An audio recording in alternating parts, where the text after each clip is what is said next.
The colonizing corporations conceived of their colonies as plantation of home away from home. Significant differences emerged, however. The first years of plantation were the organization of colonies as effective company towns. Standardization of living standards below subsistence did not go over well.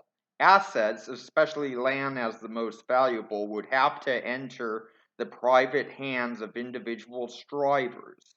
Once individual strivers could react to changing circumstances on their own initiative, their insight could guide commercial success.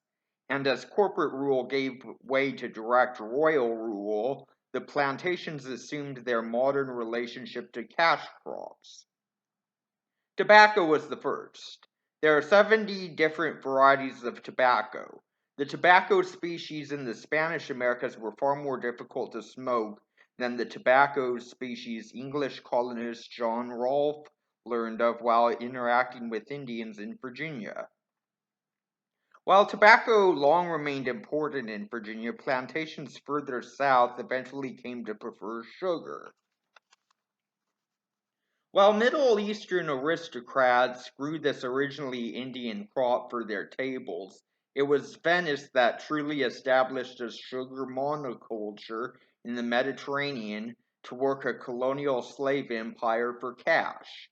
This commercialization of the sugar crop was eclipsed by Portuguese sugar plantations in Brazil and the offshore islands of Africa.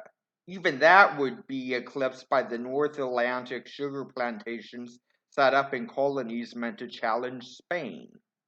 The Caribbean plantation economy grew by leaps and bounds. Tobacco and sugar plantations were joined by coffee, hemp, indigo, and rice plantations. England, France, and the Netherlands proved that a state with sufficient access to the Atlantic and sufficient size to project power could profit by dotting small Caribbean islands with plantations and building trade outposts in Africa with access to the black slave market.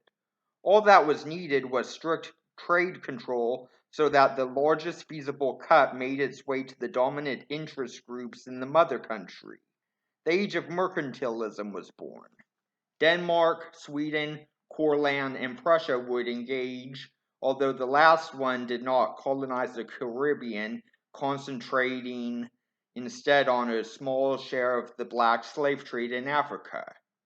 Mercantilism, the colonization of the Caribbean, European outgrowth from the mother continent, this was all that occurred and more during this time.